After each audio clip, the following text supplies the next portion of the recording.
Well, we have a new director, and we know that budget is not going to be the problem. So, are we? Can we expect anything more than just well-made shots?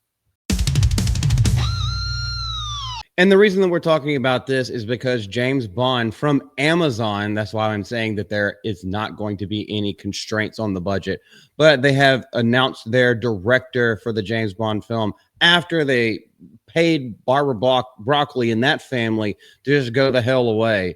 They got Denis Villeneuve straight off the success of Dune Part 1 and Part 2 while he's working on Part 3. So let's go a little bit further into this and see exactly what is going on with all this kind of stuff. What is set in stone and what is just up in the air, up for grabs. Denis Villeneuve to direct James Bond film at Amazon.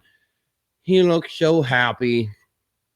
Oh my goodness. This is a horrible Bond to put next to him. I hope he does not try to do anything in the essence of the Daniel Craig era. Please, can we go back to other things? He will say something about this, actually.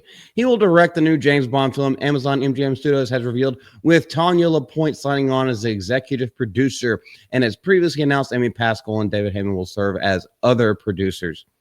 But going to Denis himself, he says, some of my earliest movie-going memories are connected to 007. I grew up watching James Bond films with my father. Ever since Dr. No was Sean Connery, I'm a diehard Bond fan. So maybe he will take it back to the original. And that's really what we all want. Give us a representation of the old James Bond. To me, he's sacred territory. I hope that this is not just lip service coming out of this dude's mouth. And we know that he is a great and very talented filmmaker.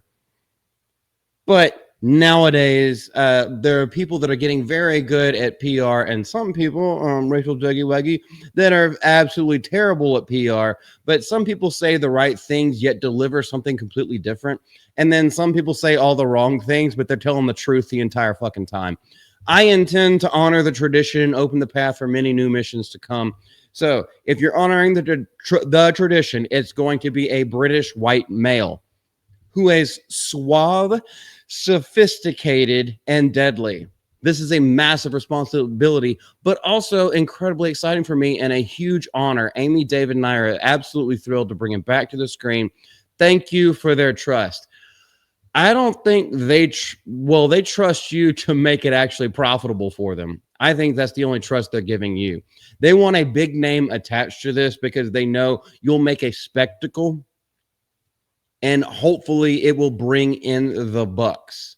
Although I don't really know how well it's going to, because if it's going, never mind. I'm going away from that one right now. Mike Hopkins, head of Prime Video and Amazon MGO Studios, added, we're honored that Denis, I keep wanting to call him Dennis, but he's a little French, has agreed to direct James Bond's next chapter. He's a cinematic master whose filmography speaks for himself. So here's what we need to know. Is this only going to be on streaming on Prime Video? Because that's going to be extremely hard to gauge the numbers of how much it would have made had it been released in the box office. Or are they going to dual release at some point, the way that a lot of streaming services have done? I think if you're going to make another Bond film and you're actually putting in the time, the effort, and the money and getting this kind of clout behind you, I think it needs a theatrical release. But obviously, when we get teaser trailers and we get the actors that sign on, we will know more, and they can judge engagement based off of that. From Blade Runner 2049 to Arrival to the Dune films, Denis has delivered compelling worlds, dynamic visuals, complex characters, and more importantly, immersive storytelling. Now, whether or not you liked Dune 1 and Part 2, I thought Dune 1 was better, but I also didn't read the books, the Frank Herbert books. I have not read those, so I'm not really sure how faithful he has been in adapting it. But what I do know is that the story in one seemed to coalesce quite a bit better than what I saw in the second part. James Bond is in the hands of one of today's greatest filmmakers, and we can't wait to get started on 007's next adventure. And hopefully they just completely retcon the Daniel Craig part. That's basically what I have to say about that. Hopefully they retcon his part and take him back to the classic version. Denis Villeneuve has been in love with James Bond movies since he was a little boy, and they're just reiterating the same stuff that he said. So let the man talk for himself.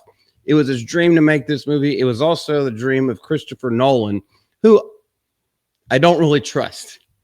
As much as he loves the character, as much as he loves the franchise, I would trust this guy. I would trust Villeneuve way more than I would trust Christopher Nolan, because he's going to put a cerebral spin on it, much like they tried to do with the end versions of Daniel Craig's James Bond.